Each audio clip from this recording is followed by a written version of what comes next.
नमस्कार.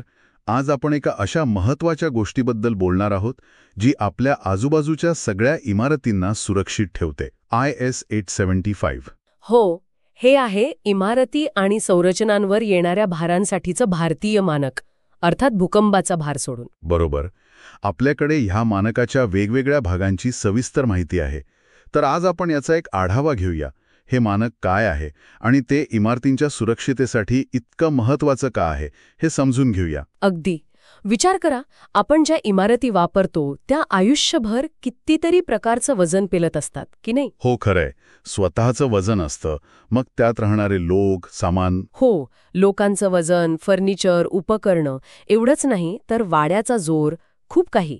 IS 875 हे एक प्रकारे एक नियम पुस्तिकाच आहे जी सांगते की या सगळ्या भारांची गणना कशी करायची. म्हणजे इमारतीच्या डिझाईनचा, स्ट्रक्चरल डिझाईनचा पायाच्या मानकावर आधारित आहे असं म्हणायला हरकत नाही.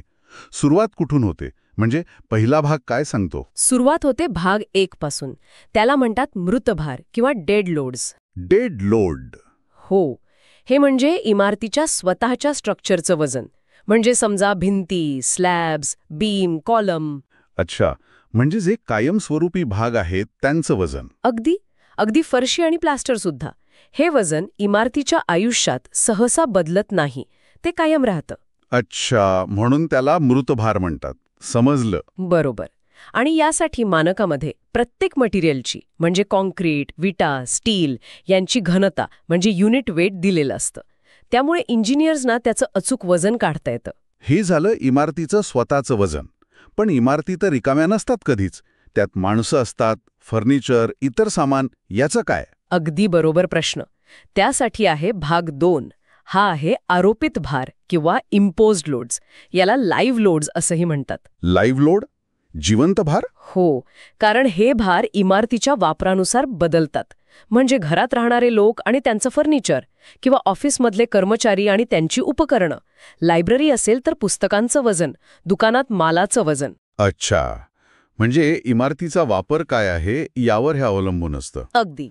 निवासी जागा, शाळा, ऑफिस, मॉल, गोदाम प्रत्येकासाठी वेगवेगळे लोड स्टँडर्डमध्ये दिलेले आहेत. आणि इतकंच नाही तर जिने, बाल्कनी, व्हरांडे यासाठी सुद्धा वेगळे जास्त लोड विचारात घ्यावे लागतात. कारण तिथे गर्दी होण्याची शक्यता जास्त असते. बरोबर. किंवा विशिष्ट वापर असतो. म्हणून हे भार जिवंत मानले जातात, कारण ते कमी जास्त होऊ शकतात, जागा बदलू शकतात. म्हणजे इमारतीचा उद्देश काय आहे यावर हे किती अवलंबून आहे हे कळतंय. आता थोडं नैसर्गिक भारांकडे वळूया. वारा हा एक महत्वाचा भाग असणार, विशेषतः उंच इमारतींसाठी. नक्कीच. भाग 3 पूर्णपणे वाऱ्याच्या भारासाठीच आहे, विंड लोड्स. खूप डिटेलमध्ये आहे हा भाग. यात सगळ्यात आधी भारताचा एक नकाशा दिलाय. नकाशा? कशाचा? हा नकाशा वेगवेगळ्या प्रदेशात वाऱ्याचा मूलभूत वेग म्हणजे बेसिक विंड स्पीड दाखवतो. म्हणजे मुंबईत वेगळा, दिल्लीत वेगळा, चेन्नईत वेगळा. अच्छा, पण एवढं पुरेसं नाहीये ना? इमारतीच्या उंचीनुसार फरक पडेल. अगदी. बेसिक विंड स्पीड ही फक्त सुरुवात आहे. मग इमारतीच्या जागेनुसार, म्हणजे ती मोकळ्या मैदानात आहे की शहराच्या गर्दीत आहे, त्यानुसार एक टेरेन कॅटेगरी ठरते. हो, कारण आजूबाजूच्या इमारतींमुळे किंवा झाडांमुळे वाऱ्याचा जोर कमी जास्त होऊ शकतो. बरोबर. मग इमारतीची उंची, तिचा आकार आणि तिचं महत्त्व, म्हणजे एखादं हॉस्पिटल किंवा महत्त्वाचं कम्युनिकेशन टॉवर असेल तर जास्त फॅक्टर घेतात. या सगळ्या गोष्टी विचारात घेऊन डिझाईन विंड स्पीड काढला जातो. आणि मग त्यावरून डिझाईन विंड प्रेशर. बापरे, म्हणजे हे खूपच डिटेलमध्ये गणित आहे. हो, उंच इमारतींसाठी तर हे अत्यंत महत्त्वाचं आहे. वाऱ्यामुळे इमारत हलू शकते किंवा तिच्या दर्शनी भागावर खूप दाब येऊ शकतो. IS 775 हे सगळं गणित मांडून देतं. आणि ज्या भागात बर्फ पडतो, म्हणजे हिमाचल किंवा काश्मीर, तिथल्या इमारतींचं काय? त्यांच्यावर बर्फाचाही भार येतो. बरोबर. त्यासाठी आहे भाग 4, बर्फाचा भार, स्नो लोड्स. जिथे नियमित बर्फवृष्टी होते तिथे छतावर बर्फ साचण्याचा धोका असतो. हो, आणि त्याचं वजन पण खूप असू शकतं. की जमिनीवर किती बर्फ पडतो यानुसार छतावर किती भार येईल. आणि यातही छताचा आकार महत्वाचा ठरतो. सपाट छप्पर आहे की उतरतं? उतरत्या छपरावर कमी बर्फ साचेल ना? सामान्यपणे हो, पण कधीकधी वाऱ्यामुळे बर्फ एका बाजूला जास्त जमा होतो. त्याला स्नो ड्रिफ्टिंग म्हणतात. त्याचाही विचार या भागात केलेला आहे. म्हणजे मृतभार आरोपित भार, वारा, बर्फ हे मुख्य भार झाले. पण तुम्ही म्हणालात 5वा भाग पण आहे. तो कशाबद्दल आहे? विशेष भार आणि संयोजन. हे संयोजन म्हणजे काय प्रकार आहे? हो, भाग 5 हा खरं तर खूप महत्वाचा आहे.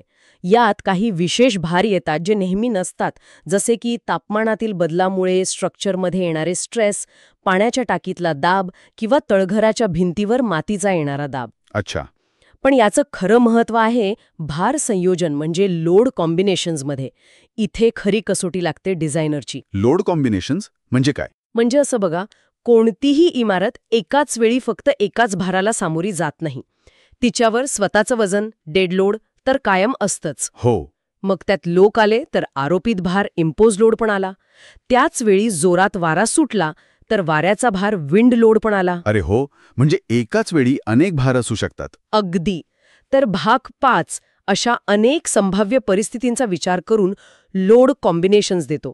उदाहरणार्थ dead load plus impose load किंवा dead load plus wind load किंवा dead load plus impose load plus wind load, अशा अनेक शक्यता. डिझायनरला हे सुनिश्चित करावं लागतं की इमारत या प्रत्येक संभाव्य संयोजनात म्हणजे सर्वात वाईट परिस्थितीतही सुरक्षित राहील. अच्छा. म्हणजे फक्त एकेका भाराचा विचार करून नाही चालत, तर त्यांच्या एकत्रित परिणामाचा विचार करणं हे इमारतीच्या सुरक्षिततेसाठी सगळ्यात महत्त्वाचं ठरतं. यामुळेच देशभरात इमारतींच्या सुरक्षिततेचा एक समान स्तर राखला जातो आणि अनावश्यक खर्च टाळून योग्य, कार्यक्षम डिझाईन करणं शक्य होतं. अगदी बरोबर. आणि हे कायद्याने बंधनकारकही आहे अनेक ठिकाणी. आणि हेही लक्षात ठेवायला हवं की भारतीय मानक ब्युरो म्हणजे BIS वेळोवेळी या मानकांमध्ये सुधारणा करतं, त्यांचं पुनरावलोकन करतं. त्यामुळे इंजिनियर्सनी नेहमी नवीनतम, अद्ययावत आवृत्ती वापरणं गरजेचं आहे. नक्कीच. तंत्रज्ञान बदलतं, आपली समज वाढते, त्यानुसार मानकही बदलणं आवश्यक आहे. तर आज आपण IS 875 या महत्त्वाच्या मानकाची आणि त्याच्या 5 भागांची ओळख करून घेतली. म्हणजे इमारतीच्या डिझाईनमध्ये किती वेगवेगळ्या गोष्टींचा मृतभार, आरोपित भार, वारा, बर्फ आणि त्यांच्या एकत्र येण्याचा किती बारकाईने विचार केला जातो हे स्पष्ट झालं. हो, हे आकडे आणि नियम थोडे तांत्रिक वाटू शकतात, पण आपण रोज वापरत असलेल्या प्रत्येक इमारतीच्या सुरक्षिततेचा हा एक अदृश्य पण अत्यंत महत्त्वाचा आधारस्तंभ आहे. सर्वात प्रतिकूल परिस्थितीतही इमारत टिकावी यासाठी हे लोड कॉम्बिनेशन तपासणं कळीचं ठरतं. श्रोत्यांसाठी विचार.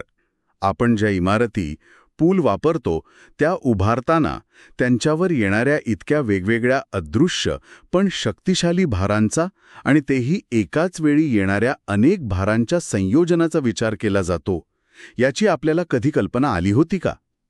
पुढच्या वेळी एखाद्या उंच इमारतीकडे किंवा मोठ्या पुलाकडे पाहताना त्यावर आदळणाऱ्या वाऱ्याच्या झोताचा किंवा आतल्या लोकांच्या वजनाचा तिच्या डिझाईनवर काय परिणाम होत असेल याचा विचार आपल्या मनात येईल का?